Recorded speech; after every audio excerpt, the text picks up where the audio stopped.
which is a sort of follow-up to the 2024 New School Centering Justice Symposium. I'm Anna Baptista. I'm going to be your moderator today for this conversation with our illustrious guests. And I'm going to do a quick little introduction of our guests and help set the stage a little bit about the context for this conversation.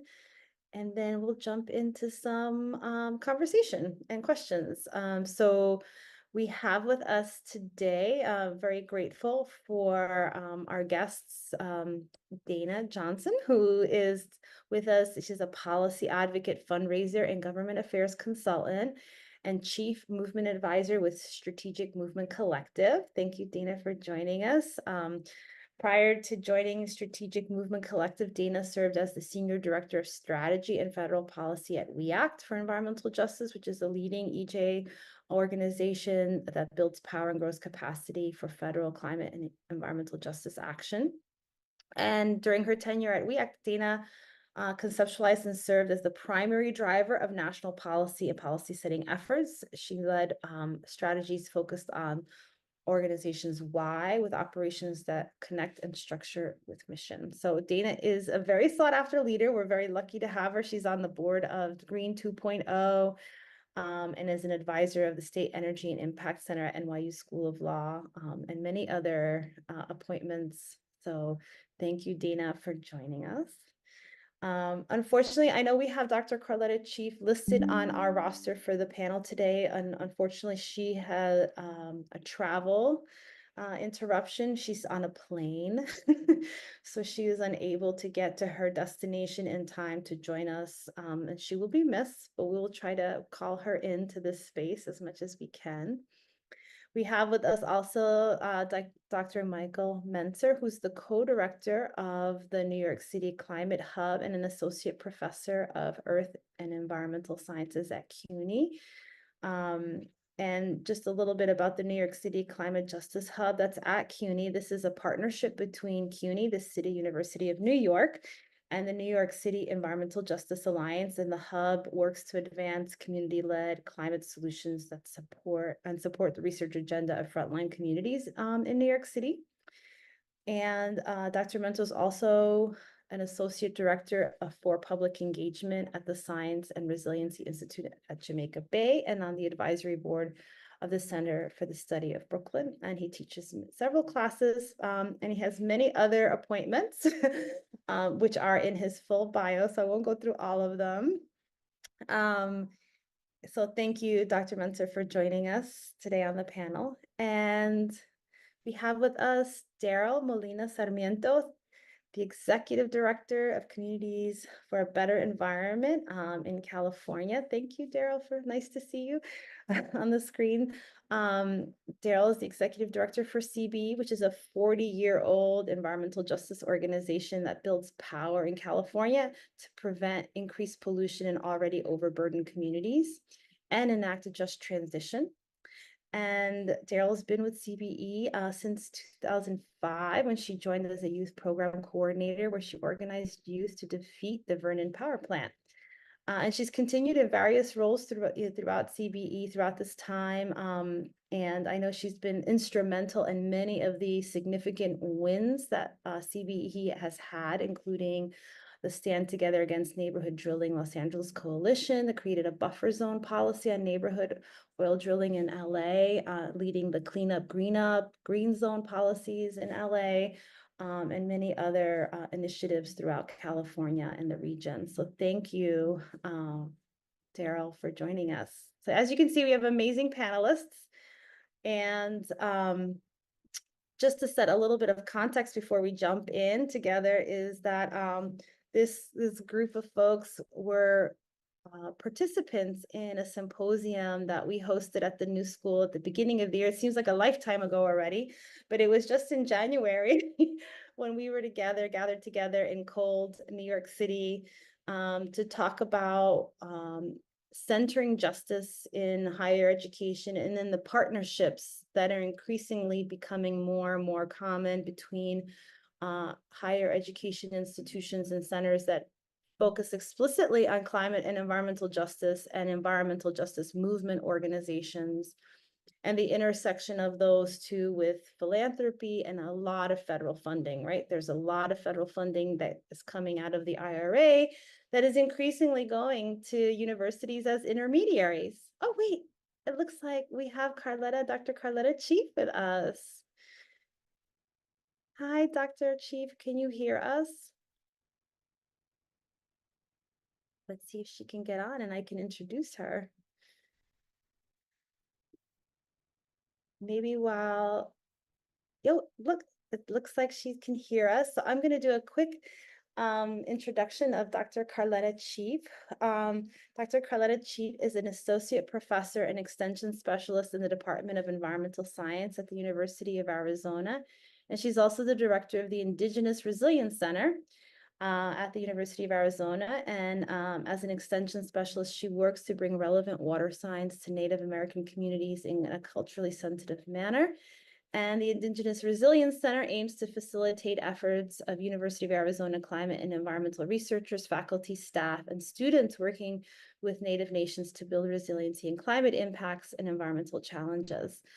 So we're very grateful and thankful that Dr. Chief is able to join us on the call, even though I know she's still en route and maybe can't talk. So at some point, if Dr. Chief, if you feel the urge to jump in or you're in a space where you'd like to say anything or come off mute, you should feel free to do so. But I won't I won't put you on the spot until that you're in a place maybe where you can talk. And I was just setting the stage here about how we all came together back in January to have this really frank conversation about what happens when there's a lot of federal money being pumped into intermediaries, particularly universities and centers, for the purpose of really benefiting environmental justice communities and climate justice work. And we had a very productive and generative few days together, and all of these folks were panelists and participants with unique insights into this work, either from the movement side of things or from the academic side of things. And so we thought we would take up that conversation many months later to see if there are any reflection points that we would like to focus on now and share out with maybe a broader audience who were not able to join us in January, but perhaps could benefit from a widening of this conversation beyond the folks that were there in January. So I wanted to start out by just asking each of the panelists who participated back in January really to bring, sort of go back in their memory, pull out some of those highlights and conversations about what happened since January until now, and see what were some of the major takeaways that you came away from that symposium with. I'll remind folks that we also had like a manifesto at the last day. People were really calling forth action steps, right? We have all these guidance and principles, but we also had this call for a manifesto that really spoke to the sentiment in the room of wanting to lead with frontline EJ movement partners in trusting relationships that were tangible and actionable. And so we have this manifesto that some of you signed on to that manifesto. I think it's still getting sign-ons, actually. It's still open for sign signatures for folks. So yeah, I just wanted to start with each of you if you have any thoughts about, any reflections or takeaways or the manifesto. Maybe I'll start with Darryl. I'll put you on this, but we'll start from California and work our way back to the East Coast. Yeah, that sounds great. Yeah, I hope folks have a chance to take a look at the manifesto. We definitely shared it with our teams internally at CBE. One thing that's unique about my organization, CBE, like Anna mentioned, we've been around for a long time. So we have in-house scientists and researchers and urban planners that work with our academic partners and, are the bridge with the whole organization. And so from our internal technical department, they felt that this is such a strong document that we can use to share with any potential academic partnership collaborations that we're constantly being approached by or even for other mainstream organizations, like the larger organizations that are applying for federal funding, and working with community-based organizations like ours and the academic institutions, that these are the guidelines. This is what needs to happen in order for us to engage in true and right relationship with each other. And, for me, some of the biggest takeaways being in that room, in those rooms with folks in January, is that, one, like these longer term funding commitments from philanthropy are really necessary to keep the money on the ground and to deepen our long-term relationships with each other. And really, like the trust building and the relationship building is a huge like building block of what is potential with these external partners working with CBOs. And I'll speak a little bit more later in terms of some of the other, reflections that we had. But I think really grounding universities, grounding our academic partnership in like understanding who this research is accountable to, how are we sharing back this research, what is the power and funding balance in that relationship, how are we ensuring that this data, this research is going to the people that need it the most. What clarifying that audience, especially being clear of what we are going to be uplifting and sharing and engaging with our EJ frontline communities. Thanks, Darryl. Maybe I'll go to Dana next and see any big takeaways. I did. Thank you so much. So I had two takeaways. The first is I had an opportunity to give like a guest talk at Princeton this summer, I think it was. I'm losing track of time too.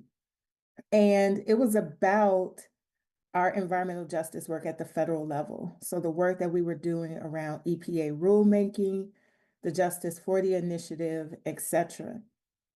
And, Anna, Just and I working together, we talk about how like the EPA's carbon rule proposal is built off or a premise of harm, using CCS and hydrogen as the systems of emission reduction, fly in the face of the mission of the organization of what the agency is responsible for doing. And I'm talking about that. And afterwards, somebody whispers to me, like, there's a Carbon Institute upstairs. And I was like, a Carbon Institute upstairs. So I went and looked. I didn't do my homework beforehand, I will admit. But there is a carbon, I think it's Carbon Mitigation Initiative is what it's called. And, it's focused on emission reductions. I think the first sponsor was Ford, but the current sponsor for the past 7 years has been BP. And BP is really explicit in that it's the largest oil and gas, producer in the world. They are proud of that. And so when you think about the manifesto, and when I read the manifesto, I thought about it in terms of like that, very specific one-on-one relationship. I have this particular relationship with this researcher. But this makes me think that, we should be looking larger, we should be looking broader, we should be looking at an institution as a whole when it comes to these kinds of relationships. And are we able to, influence the ways of operating within universities beyond just that small project? So that was one of the reflections.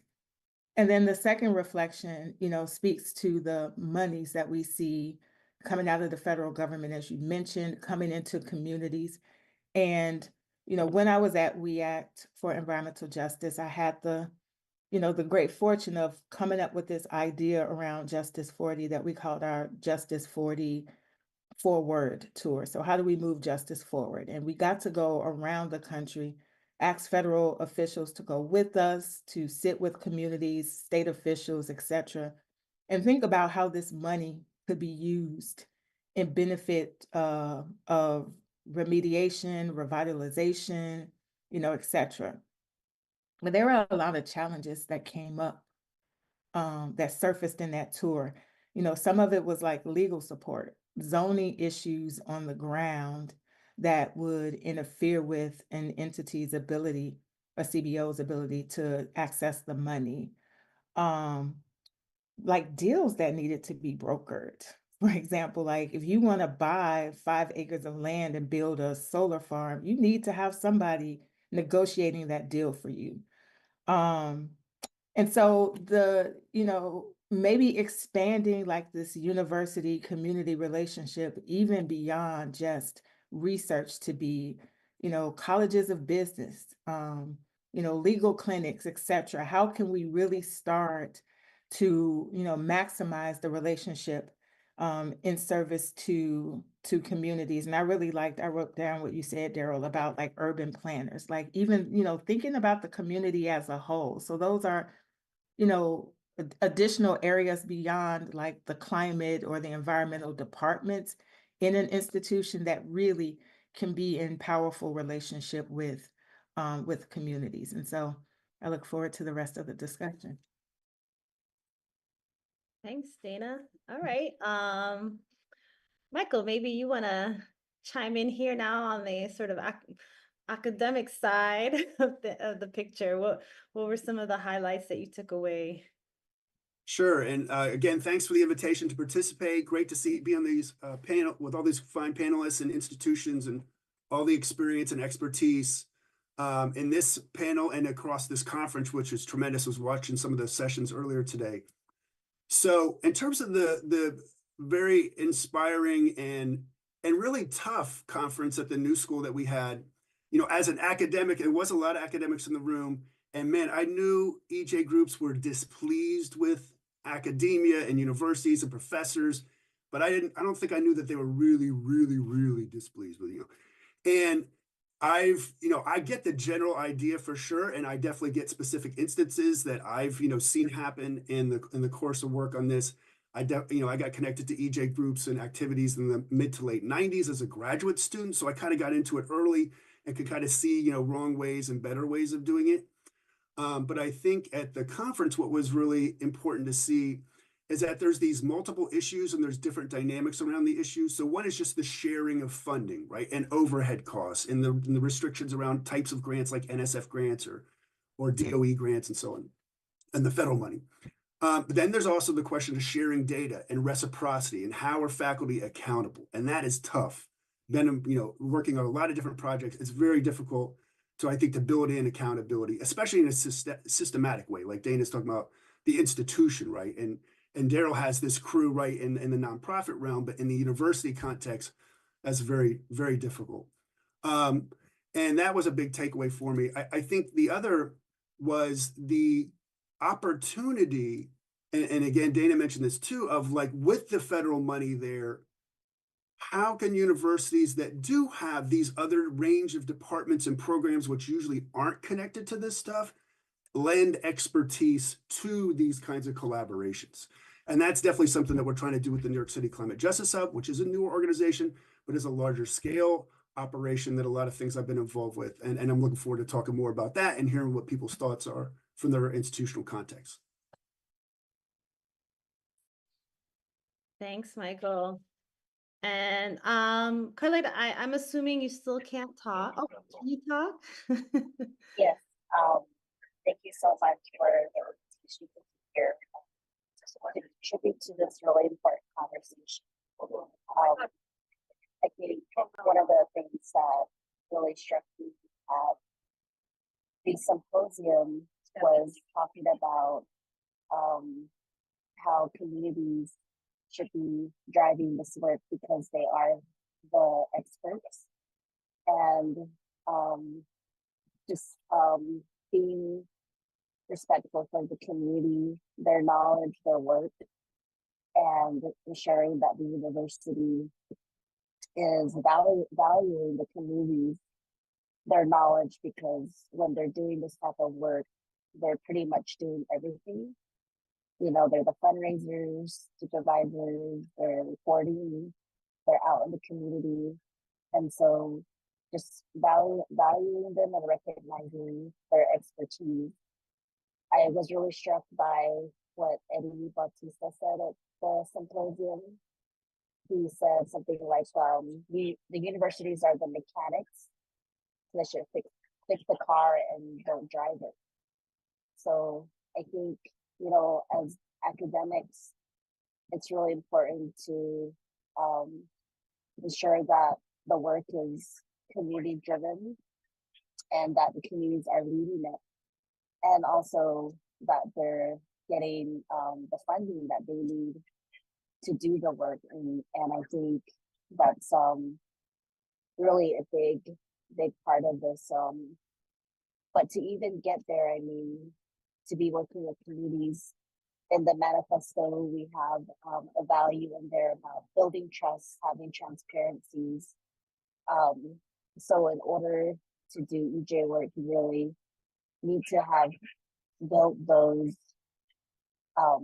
partnerships already.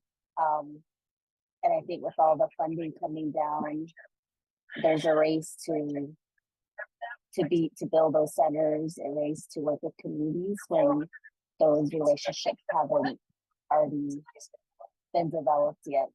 And for the Indigenous Resilience Center, we really value that trust building with tribal communities, and we use the 7 R's from Indigenous research methodologies and research ethics, and that is focused around relationship, reciprocity, relevance,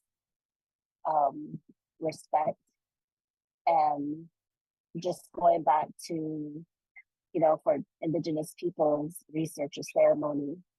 So going back to Dr. Sean Wilson's book, which I highly recommend you read. If you haven't read it, it's called Research a Ceremony. And that when EJ work is going on in tribal communities, it's really not because they want to do it, but it's because it goes deeper to their identity, to their livelihoods, to their ways of life, their beliefs. And so when we're in that type of work, protecting the people, protecting the environment, it's really all interconnected and interrelated.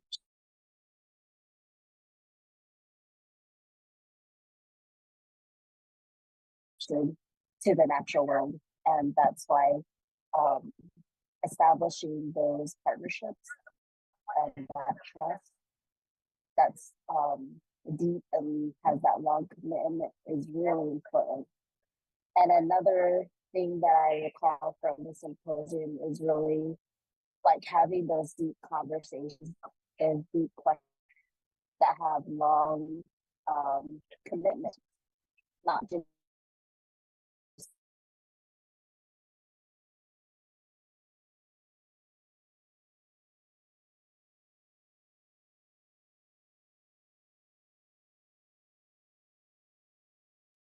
I think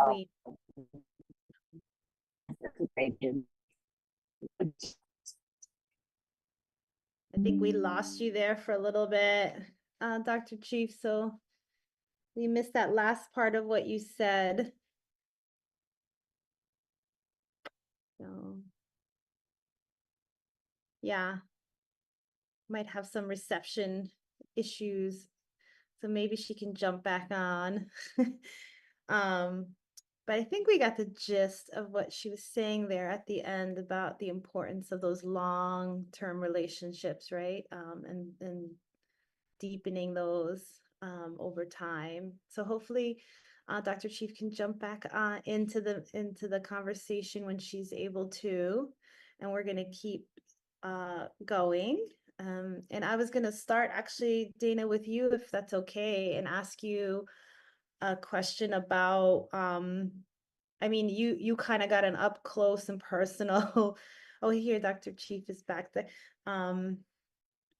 Hopefully you can hear us okay. But yeah, Dana, I was just going to ask you about from your vantage point, having seen this like unprecedented flow of federal funding that came in the last few years out of public and private entities into EJ, if you had some thoughts or reflections you could share about how environmental justice organizations, frontline groups, indigenous groups can really continue to leverage this moment, and also whether the inevitable swings, right, that may come, with funding that can sometimes, depending on what's happening at the federal level, can shift rapidly. Are partnerships with academia, anchors or a way to sort of weather that storm? Do you see that as a, potentially a good thing, or it could be, or is it a liability? Sort of what advice would you give groups facing this sort of uncertain funding horizon? And can these partnerships, help weather the ups and downs or not? Yeah, so the first thing that comes to mind with this question is, frankly, we're in the Biden administration, and, you can see that as being a positive moment in that, Congress appropriated money that in some ways is helping to fulfill the agenda that this administration had. But we're also seeing the politicizing of that.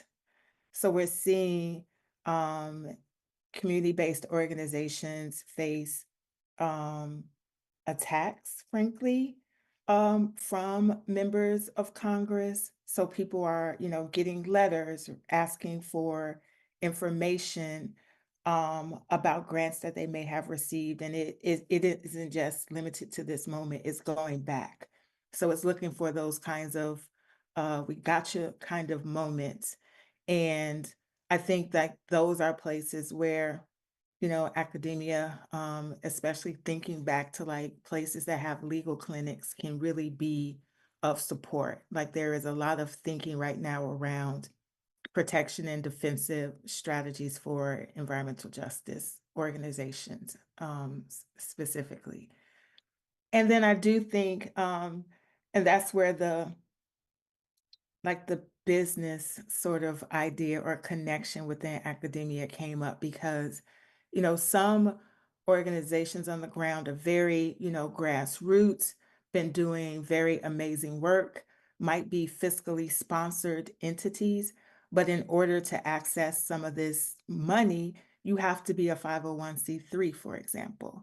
And, you have things like the Tic Tac program being set up that can help people to be able to access some of these federal funds. But there are sometimes sort of like foundational things that are coming up that I do think like that kind of partnership can be really supportive of.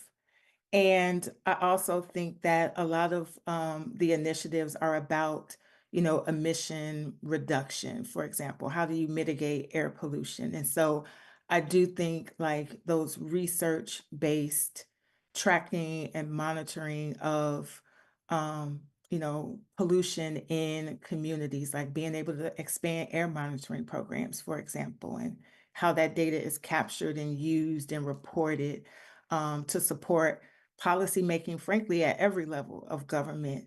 There is a real important space for those kinds of relationships, partnerships to be developed.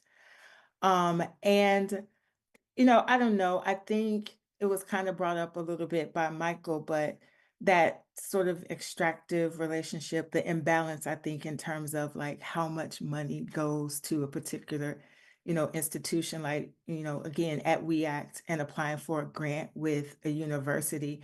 When we were thinking about the budget, it was like 38% of the money had to go to the university for like overhead, which doesn't account like the research department that we would have been working with on like the air pollution part of the project. So potentially to cover salaries, they were going to have more than half of that money. And when you get a larger grant, that's great. But when you're talking about trying to do something to impact like multiple communities, it required that we would be spread thin, or either we had to make the scope of work smaller to be able to engage. And so I think those are some of the things that we see coming up now that are real, big considerations. No, that's great. And who knows what the future will hold in terms of future federal funding opportunities. So even if you were able to get funding in the last tranche, some of that might not be as certain and secure in the coming months. We'll see how it all plays out. But I was going to ask a question to Dr. Chief, if you're able to answer. I don't know if you're in a place where you could answer. If not, we can circle back to you. Let me see. Not sure. Yes. Okay, great. I was going to ask you, Dr. Chief, because I know that your center has quite a bit of experience with different types of federal grants and tribal partnerships. I know you participating in the Thriving Communities Technical Assistance Grant. And so with that experience, I wonder if there's any insight you could share with everyone about the biggest needs that you're seeing emerging from the communities that you work with and the tribal partners that you work with when you're in terms of trying to access federal funds.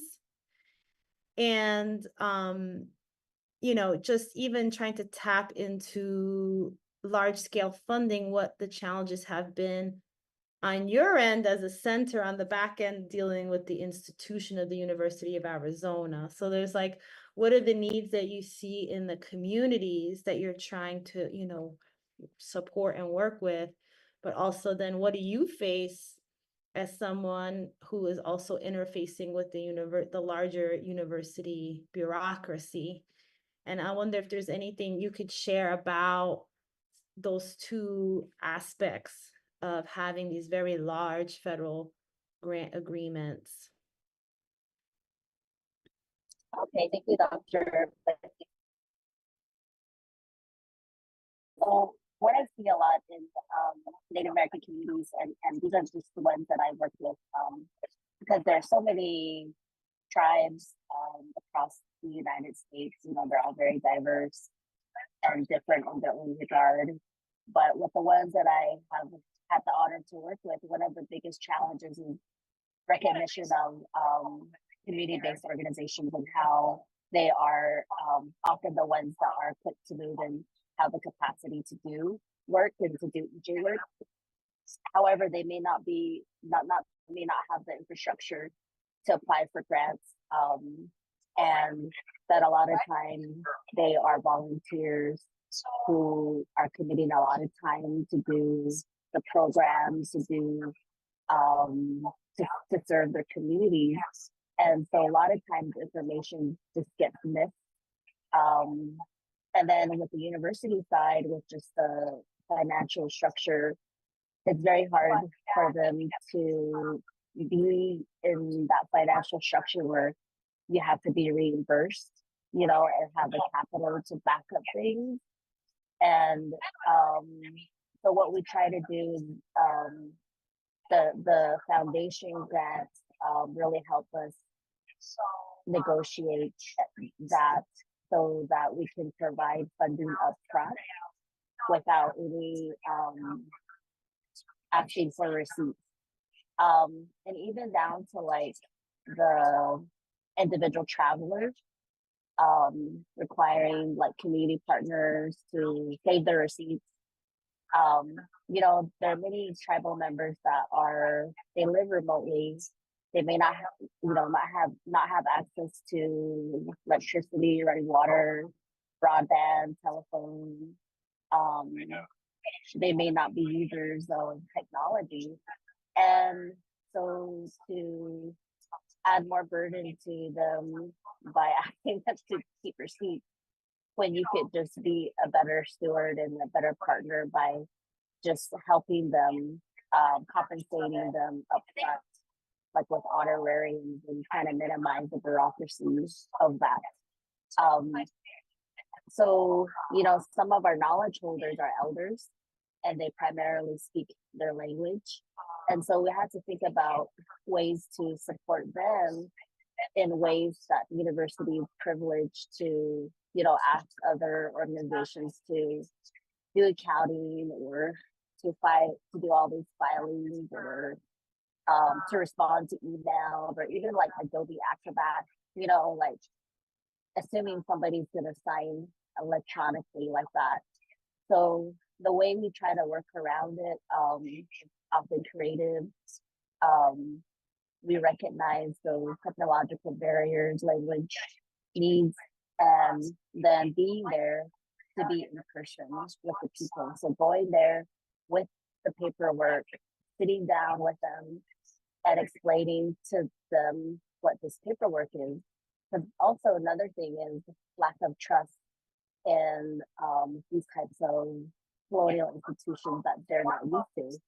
The boarding school era was a huge impact on indigenous children who today are, many are elders, and they're not going to trust an educational system in which they were forced to not speak their language, sexually, physically abused.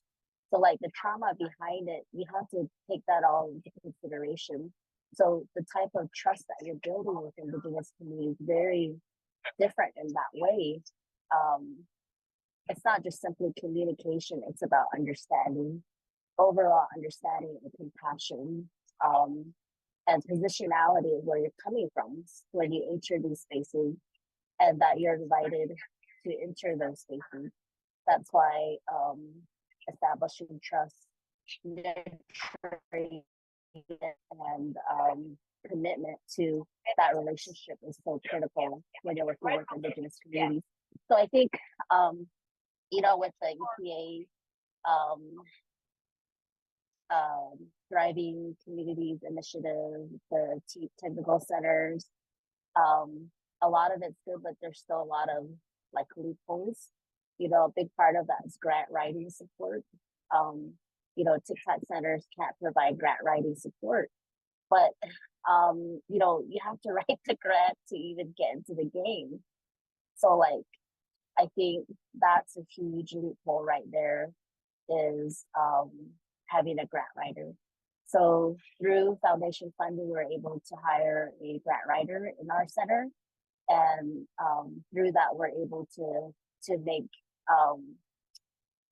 to at least somehow bridge that loophole, but it's not enough. And I think that's one way that there could be better support is just the grant writing aspects. And we hear in the listening sessions with tribal communities is that they want to be met with in person, not just like a broad broadcast out of information. It's like going into the communities face to face, meeting them, talking to them, sitting with them, and talking about these opportunities that are available to them. Thank you. Thank you so much, Karletta. I don't know if others had any other thoughts to pick up on threads that Dr. Chief mentioned. But yeah, I know that there was also something in the chat about connecting with philanthropy to meet some of these needs. I don't know if Dana, you wanted to share anything about that. Well, no, I think what Dr. Chief brought up and what the question in the chat brings up is, like right on point. There are foundational things that speak to the operations and building out the operations to be able to apply for these grants in partnership with your local government, in partnership with academia, that have to be recognized. And you have some philanthropists, I know at the Centering Justice convening, the Community's First Fund was there. Robert Wood's foundation, I think, Invest in Our Future. Those are people or entities that recognize that some investment in preparing to access these funds is really important. And I think we need to continue to see more of that happen while people get in place to be able to continue to access the resources and to develop programs, because like cities weren't even ready for this moment in the way that we would have wanted and expected them to be. So we all needed some ramp up time. Yeah, definitely. I know in a lot of municipalities were like, what? Justice 40, what? Yeah, I don't know. Darryl and Michael, if you all want to add anything before we keep going, welcome to feel free to sprinkle in any thoughts you you all have. Yeah, I mean, on the philanthropy piece, one thought that I was thinking is that in this era of the government funding, I think we do need to have that partnership with maybe a private or public foundation in addition to that federal funding to supplement, the restrictions that come with the federal funding to allow for, the needs that the community-based organizations to build out that infrastructure. So I think multiple sources of funding may be necessary in order to have like a very successful partnership that fills all those gaps. Yeah, and I would just add, totally agree with that. And, for the Climate Justice Hub, the project that I'm on now, the Waverly Street Foundation's the funder. And one great thing about them was half the money goes directly to the community partner and half goes to the university. So there's no sub into the community partner. They need this or whatever. They get to use that money exactly how they need it. And then also on both, on the academic side, it was discretionary, right? So it's not 13 columns. And then if you want to put $50 from column A to column C, you got to call them up. Hey, I need $50 to put for you. That was all avoided. And that's super important in doing this work when you're in a colossal moment and things happen. And you're like, wait, we need 2 more researchers over here. If it's an NSF grant, you're not doing that. You're not changing anything, right?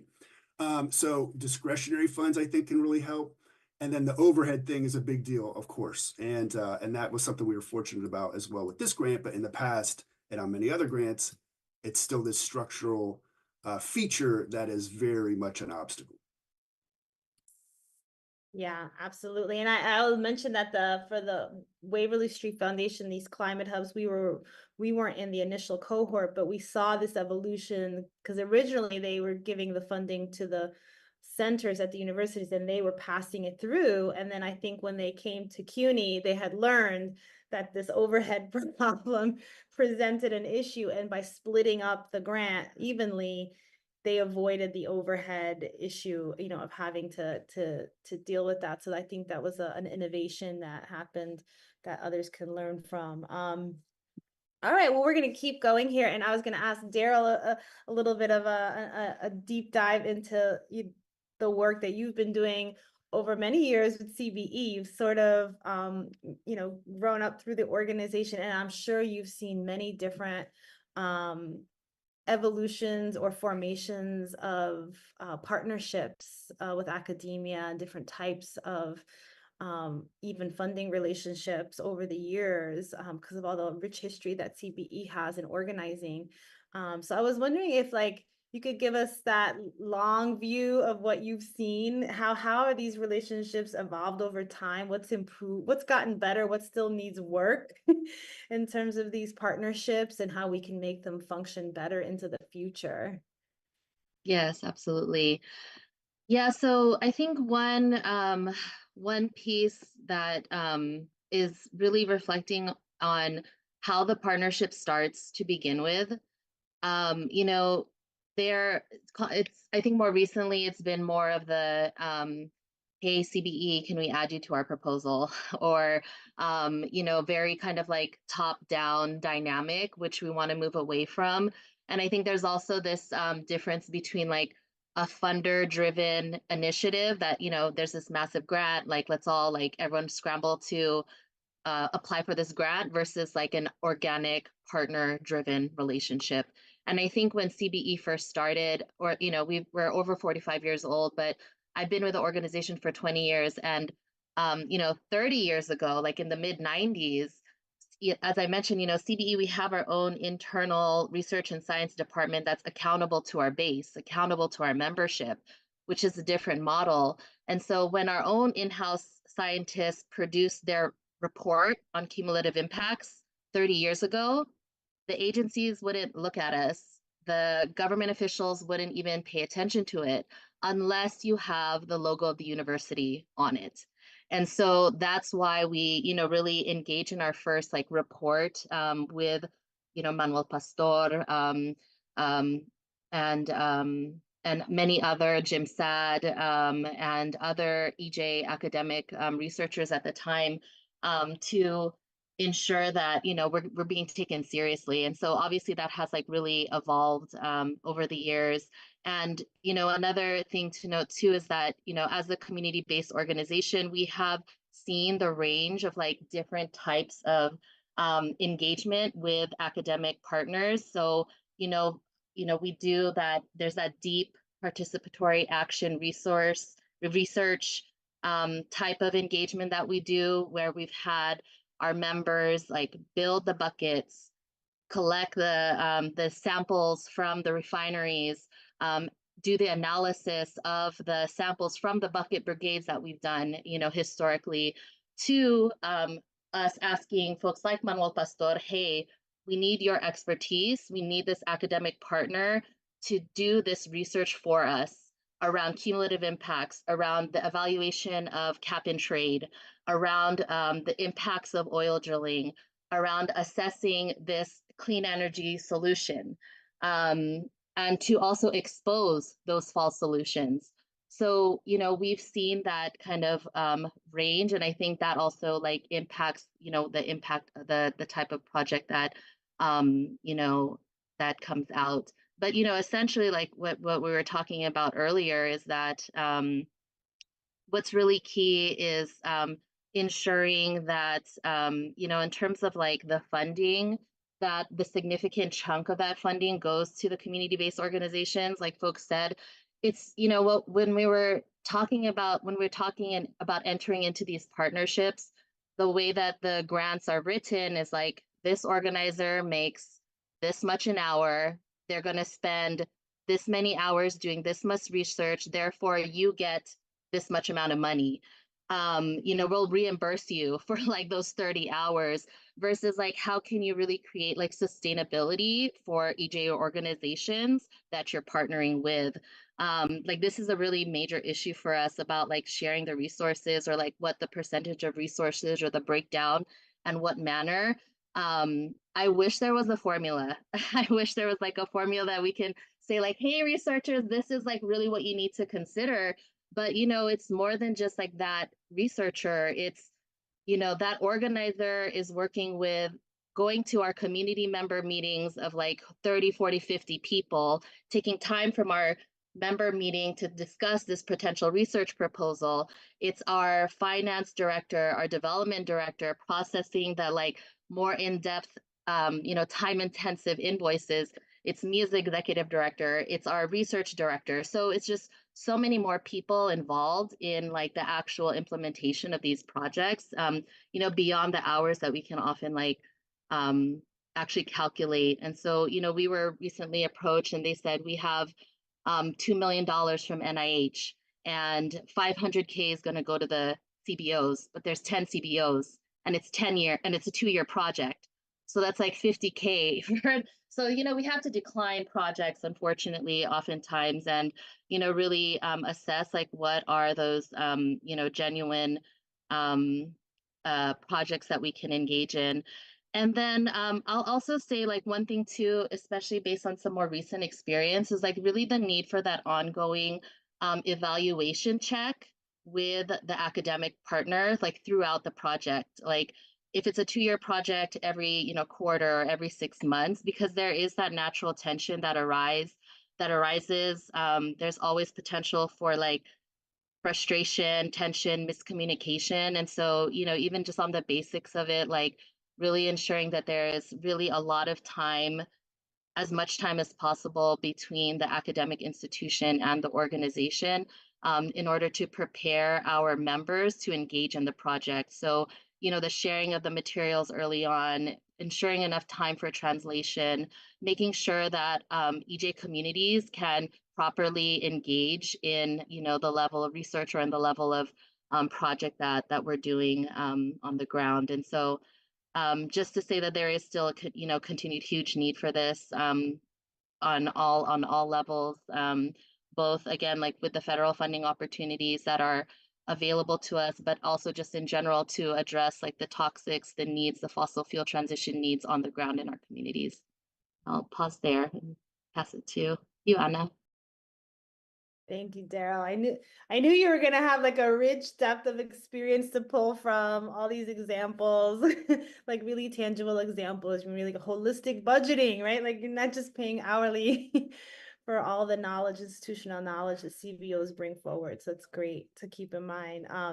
So yeah, I was gonna ask Dr. Menser, you've launched this like major climate justice hub. You mentioned it in your partnership with New York City EJ Alliance.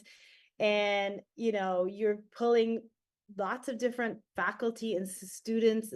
CUNY is a huge university system, right? So you're dealing with even different campuses and bureaucracies. I would love to hear how it's going. Like, what are you learning about how to coordinate across your large university institutions, but also working with a very complex and rich network of EJ advocates and organizations with their own networks on the ground, and how you coordinate that work across those two networks. For sure, thanks. And I'll share a slide just because it'll be a little bit easier to track. So this is the schematic from the website where you can see the different tracks that are involved. And like Anna was saying, CUNY is unique. It's 25 campuses. It's 240,000 students, over 20,000 faculty, double that amount of staff. We've been around since the 1850s. We're the People's University of New York. We're undergoing a tremendous funding crisis right now, and staffing crisis is, this is another dimension to this, like what's happening to public institutions and universities and schools and the kinds of attacks that we're under, as well as the attacks on the organizational side that Dana was mentioning. But what we've really done, I've been at CUNY a long time, like I'm a CUNY for life. I went to school there. I've been a professor there for over 25 years. And so basically I'm like, okay, let's learn from every single thing we've done wrong and then connect all the things that we wanted to do at the same time. So this was, a bit ambitious, but Nija is, I've known Nija for 2 decades. And then after Superstorm Sandy hit New York, talking to Eddie Baptista, who's mentioned earlier, who's co-director of the Climate Justice Hub, we're like, we need to be at a certain level here of scale to really be adequate in this moment in a city like New York with the range of problems that we have and a range of groups.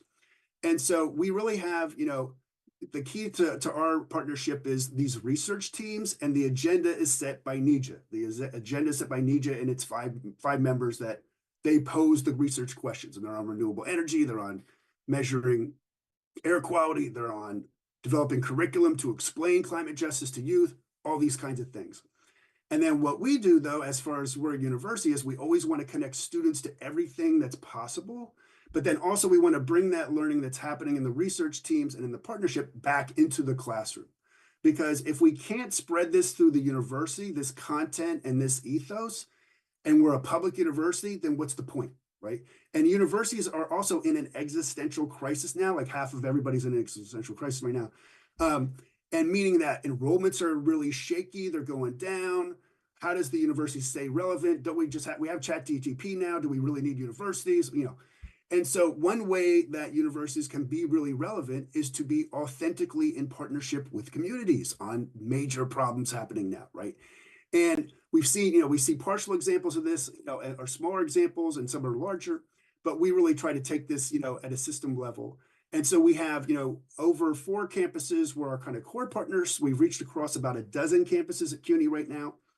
We have fellows, about 20 fellows of undergrad and grad students who are helping to spread the word. And also most of our students are actually, about half of the students at CUNY are from EJ communities. So we're literally like kind of coextensive with the EJ communities. We're again, organically kind of connected to them. How do we bring in that learning? And then also we're fortunate in a sense, although I don't, New York, Dana probably agree, New York's not feeling real fortunate right now with the governor, but we are fortunate in the sense that we've passed legislation, right? We're supposed to be implementing. So implementing needed lots of different types of folks to do that. So how do we implement, how do we, teach students to be involved, to learn how to do this and be future leaders? So again, we have these research teams, we have classes, a couple dozen classes that are connected, and then we have this separate Climate Justice Academy, which helps to train and educate the fellows to do the work. And I think, though, that's the pretty diagram. This is the ugly diagram, was like, actually doing this in the dynamics is very tough. Like, how do you stay focused with the community partner setting the agenda? You need to find the right people for that. Not everybody fits that. You have to have a very accountable governance structure, which is very difficult because the university has such a different timeline and dynamic and calendar than a nonprofit does.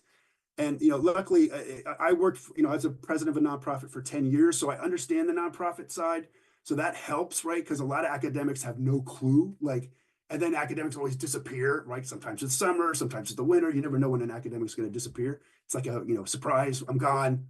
By the way, I'm gone the next 6 months, right? And you're like, no, we can't do this for this. So you really have to develop that trust and get the dynamics straight to be able to do that. So I'm going to stop on that. I think that gets at what you were asking on in terms of how we're trying to do this.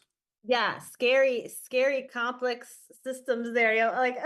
6 directors, and it's a lot to manage. So I can't imagine all the things that emerge from that picture. And I would love to hear, we're sort of rounding out the end of our directed questions to more of an open conversation, and taking questions from the chat, from the audience as well. But one of the things from listening to Darryl also is like the research needs. And, Michael, you mentioned like the needs are coming from the EJ groups themselves. Like, what are the research needs? And I would love to hear what you all are seeing emerging on the horizon around, like, these are really important issues that need attention and partnership at this critical time.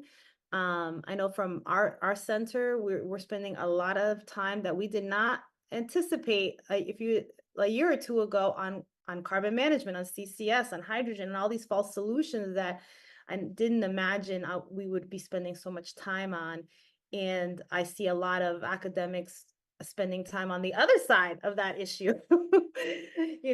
So I would love to hear what all you are seeing as emerging needs and pressing needs that need our attention as a collective community. I have some thoughts. Two things came up when Darryl was talking. So on the CCS front, we had a really great experience working with the Sabin Center on a project where I noticed that they were doing model bills and around environmental clean energy, in quotation marks, projects or issues, and there weren't any related to environmental justice. So when New Jersey passed its cumulative impact bill, groups were interested in that. And so I approached Michael Gerard and I was like, we want to do the same thing for EJ. So we entered into a collaboration that expanded beyond just I wanted to do a cumulative impact and an EJ advisory board bill. And it ended up being a 5-bill package that can be adopted locally. But where we had this dance that I was really proud of the way the team pushed back on was around what setting up an environmental justice advisory board looks like. So from, our perspective, we wanted to put advocates in a very powerful place. And, the Sabin Center's view was that, it should be equitable. It should be like business, and it should be community, it should be government, it should be et cetera. And in that dance, what I appreciated about the process was that it wasn't smug. It wasn't, we know better than you, so it should be this particular way. But we really had a legal conversation, like industry could potentially challenge this advisory board, saying that the local government favors it in a way that, would not get you the results you wanted. So I appreciated that kind of process. And I think these kinds of partnerships, when you come at it from, you're trying to solve our environmental justice issue, that makes it better. And that came up again with us around CCS. And, you know, a belief by the Sabin Center that there's a place for CCS. And I'm like, yeah, no, not from my perspective.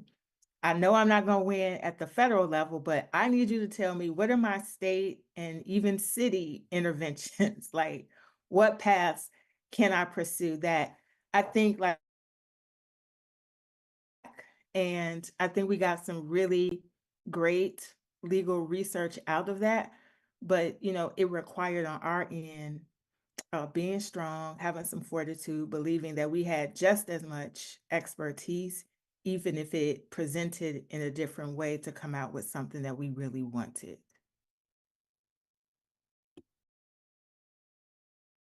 Yeah, I'll add on that tip of carbon capture and all these other false solutions. So, you know, for us, um, you know, really understanding the impacts of hydrogen fueling station, hydrogen expansion projects, hydrogen hubs.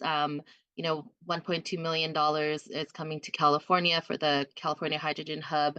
And, you know, there we're being our the other side is the massive hydrogen lobby, right? And so, like, how does this impact flaring? How does this impact refinery communities? What are the dangers of carbon capture? We're seeing irresponsible biofuel expansion in the Bay Area as well. So, like, what are the impacts of the biofuels? You know, looking into for California, cap and trade extension is coming up.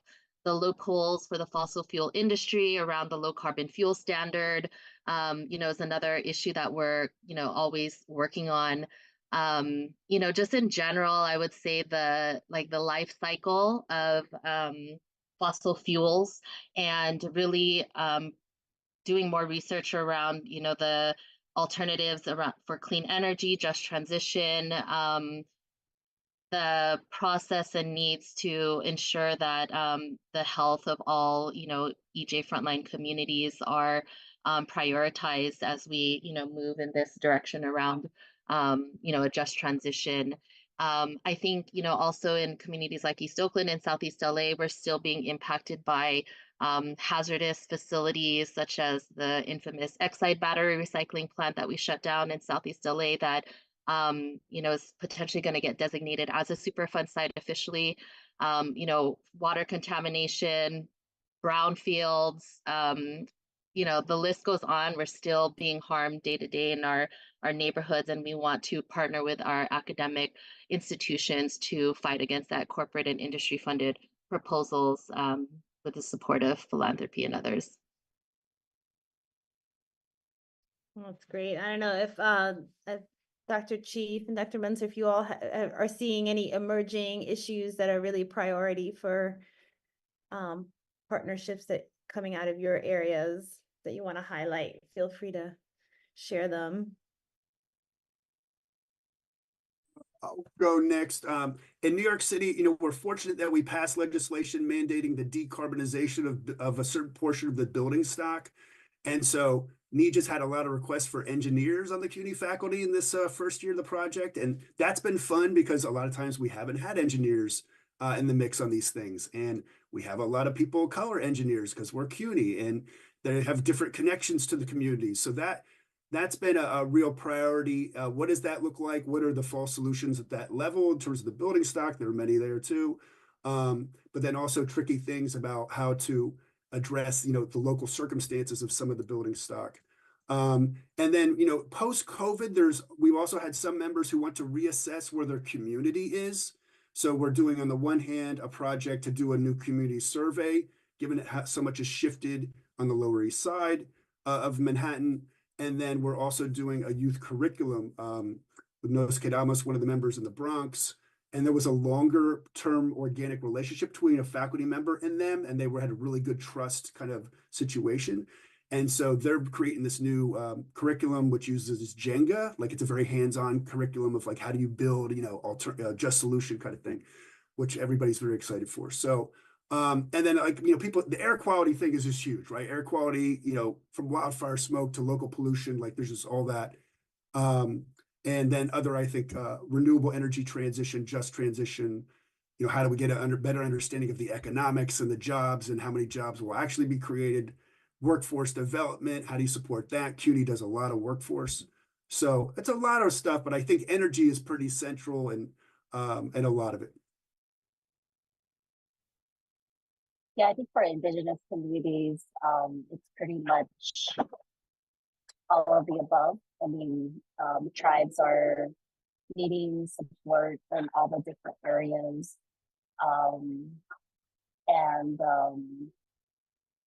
From just what was mentioned here about fires, climate change impacts. But I think one of the things I really see that could make a difference is broadband initiatives, and renewable energy and water security, food security, where there's opportunities for environmental sustainability initiatives to be supported, because it's ongoing in the communities, but then upscaling those sustainable practices across the tribal communities. But in terms of the infrastructure and workforce development, combining those two, I think that could really make a difference for access and equity for communications, internet, getting clean water, having food security. And then some of the big ones I see right now are impacts of extractive industry, and environmental health, environmental pollution, and also relocation. So these are all like extractive industries from the past, with coal mining, uranium mining, copper mining, and so forth. And some of those are closing down, or some of them weren't remediated properly, and how that's impacting the community, the environmental health. And then relocations for like tribes in Alaska, the Louisiana, Eastern coastline, which not only impacts homes, like having to find another place to live, which is hard if you're from a tribe and you have federally designated boundaries. What is the United States going to do with that? Go back to the treaties of the late 1800s, and it's just a big federal issue. So relocation for our relatives who are losing their lands, like up in the northwestern part of Alaska, where the sea level is rising, but also how that sea level rise is impacting cultural livelihoods, like shellfish, ability to hunt, and ability to gather their plants, and then off reservation subsistence rights. So also gets into like tribal sovereignty. So those are the big things that I see emerging, and that's what I would have to say to that question. Thank you. Thank you, Dr. Chief. Yeah, I can imagine that even as the climate shocks increase and, just become more prevalent and intersecting, it's going to require a lot more of our communities and those partnerships. How can we strengthen our partnerships to build resilience and also meet the needs, what might be rapidly changing conditions on the ground, as communities face all these shocks from the climate crisis, in addition to all the legacy stuff that communities have to deal with, right? Or continue to deal with. So I'm trying to see if there's we only have a few minutes left, and there's one question in the chat. Maybe this will be the final closeout question for us, is how can individual academics collaborate with grassroots EJ groups in a non-extractive way when they are not able to provide additional resources from the broader institution? So this is probably quite common, where you have like an individual faculty member or researcher, but they can't bring along with them like the resources potentially of the whole institution. You know, how are those partnerships? How should they be structured? Is it wise to do it that way, and how to do it well? If there's any advice there. Give some advice on that question. I really believe that that's what should happen in the beginning anyways, in the sense that in order to get to know the community, you should be out there volunteering, listening, not taking up space, and just learning and being as respectful as you can. Learning about the community, what is community, the language, the culture, and establishing those relationships where you can, eventually have a mentor that can guide you and making sure that you're abiding by cultural protocols, at least for, the tribe. If you're working with the tribe, that's what I would say and recommend. Thank you. Yeah, that's great. Listen and learn for a long time, go to their events, go to their spaces, be quiet, to be respectful, be quiet, don't come in there with big ideas like, oh, did you ever think about doing this? No, no, no. That's a couple years later, maybe, or never. And then also, here, listen for like the kinds of expertise in the university context that might be useful to them, right? And then you might realize, oh, wait, I do know 3 other people across my university who could help them or could work with this partner and support them.